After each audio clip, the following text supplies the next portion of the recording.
Hello students, welcome back to your online classes. Today we will be proceeding with the grammar lesson. So take out your grammar book and open page number 5. We would begin the chapter sentence today.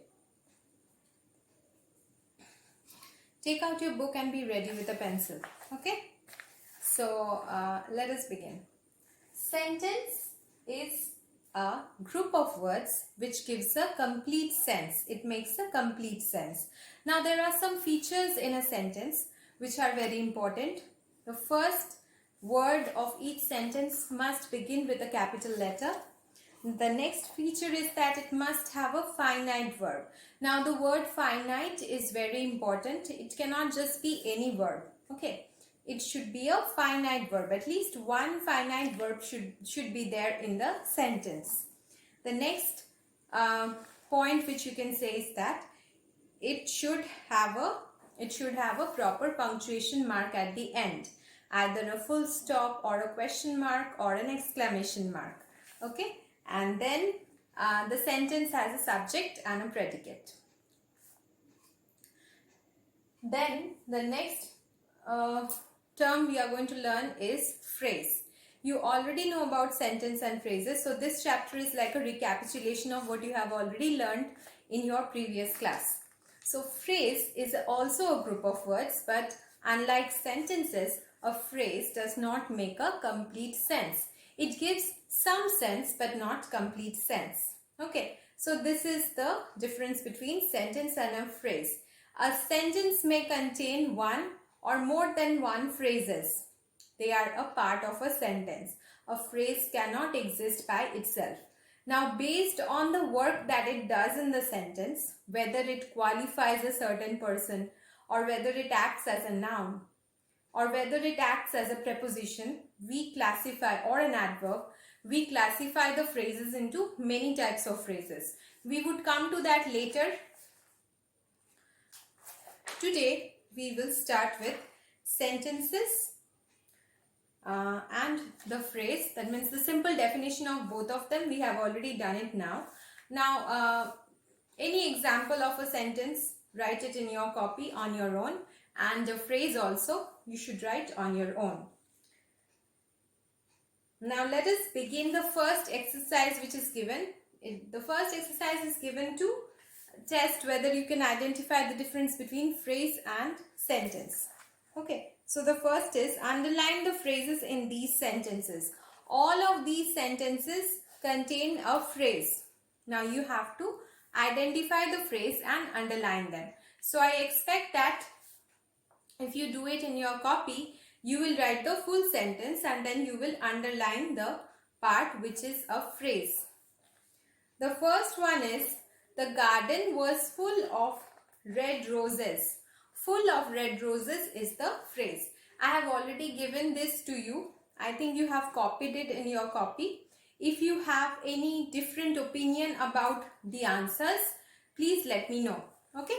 So submit it to me and I will check it in the e-portal. Now another one, let us do.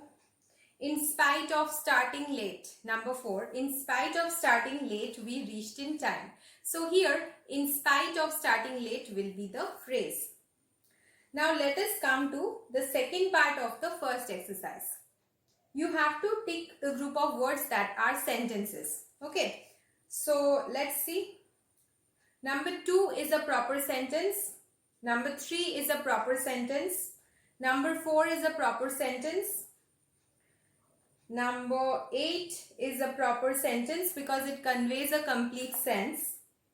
Now, some of you might say that number 6, what about it? Well, first of all, number 6 does not begin with a capital letter.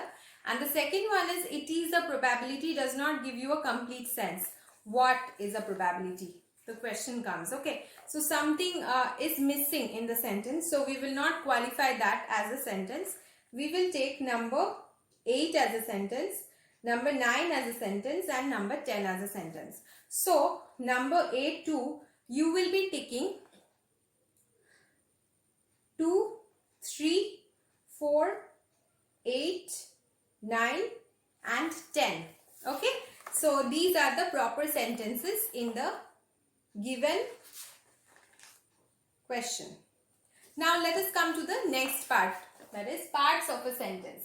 So what are the two basic parts of a sentence? Subject and predicate. The subject is normally a noun or a pronoun or a noun phrase. Okay, it can be a noun, it can be a pronoun, or it can be a noun phrase.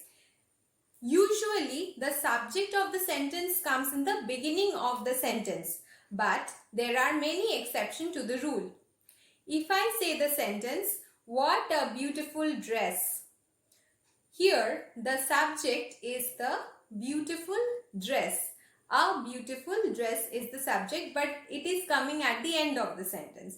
So like this, certain exceptions are there to the rule.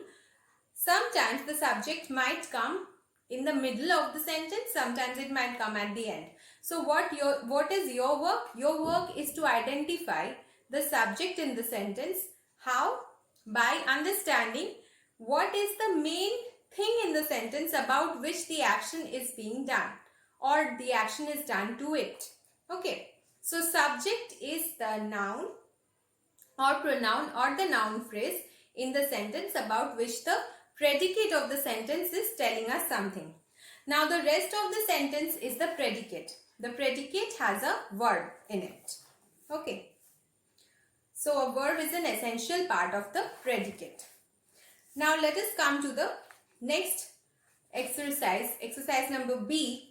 Here we are going to identify the subject and the predicate, and this is also something I have already given it to you. Let us discuss a few of it so that you can understand. Okay. So the first one is, Mahi's batting was flawless in the final match. Here the subject is not Mahi but Mahi's batting.